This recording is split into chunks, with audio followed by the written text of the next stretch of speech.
Have you ever sat up in bed and felt like the whole room suddenly started spinning? That's vertigo. And today I'm going to show you exactly why it happens and a simple maneuver that resolves it for most people, often in minutes. I'm Dr. Grace Ran, physiotherapist, and this is vertigo explained simply. So without wasting any time, let's get started with the video. So first, we will talk about what is vertigo. Vertigo is not the same as feeling lightheaded or faint. Vertigo is a false sense of movement, the feeling that you or the room around you is spinning, even when you are completely still. The most common cause has a long name, BPPV.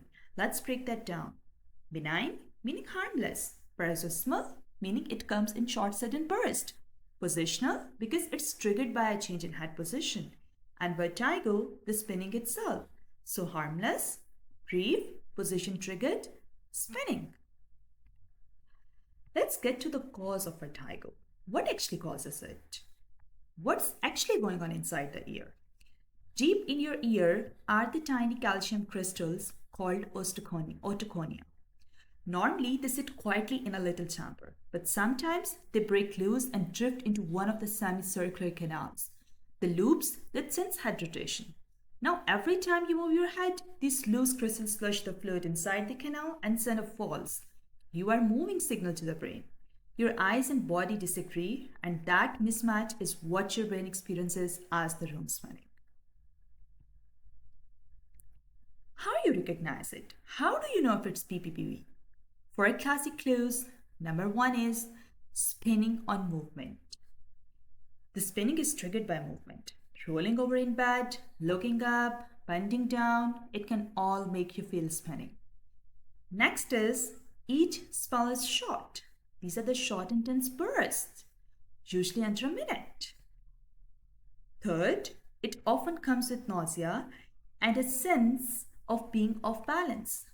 Fourth, BPPV does not affect your hearing if it's true BPPV. So if there's hearing loss or ringing, that points somewhere else, and we will come back to that later. So how to diagnose it? The maneuver is, the diagnostic test is Dix-Hallpike. For my student viewers, here's how we confirm it clinically. The Dix-Hallpike is the gold standard for diagnosing vertigo. The patient sits with leg extended and you turn their head 45 degrees toward the side you are testing. Then you lay them back quickly, letting the head extend slightly over the edge of the bed, keeping that 45-degree turn, hold for about 30 seconds and watch the eyes closely. A positive test shows a specific eye movement, an upbeating torsional nystagmus that appears after a short delay, along with the patient's vertigo, that tells you which ear and which canal is involved. Now let's talk about the Epley Maneuver. I guess you clicked on the video for this. The Epley Maneuver is a sequence of 4 head and body positions that uses gravity to walk those crystals back out of the canal and into the chamber where they belong. If it's done correctly, it's around 90% effective. The first position is sit upright and turn the head 45 degrees to the affected side.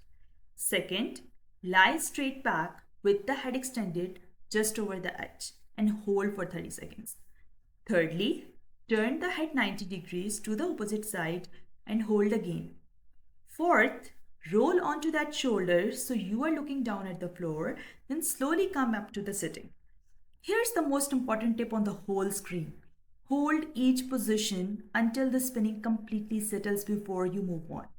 Rushing is the number 1 reason this fails, so you don't have to rush.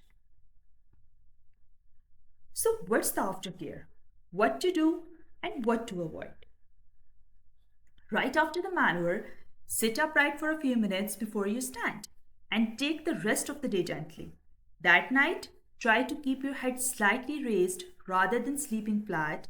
If the symptoms come back, the maneuver can simply be repeated. And ideally, you had to retest to confirm it's fully resolved. Avoid sudden backward head tilts and don't drive while you are actively dizzy.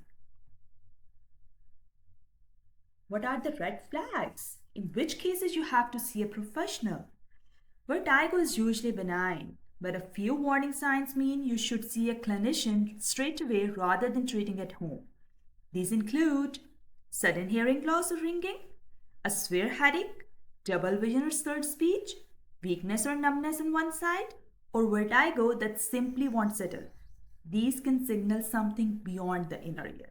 So these should be evaluated. So here's a quick recap. Vertigo is false spinning, most common from BPPV. The cause is loose ear crystals. We diagnose with Dix-Hallpike and we treat with Epley Maneuver. Drug-free and highly effective. If this made vertigo makes sense, follow along. I break down physiotherapy in plain language every week. Take care and I will see you in the next one.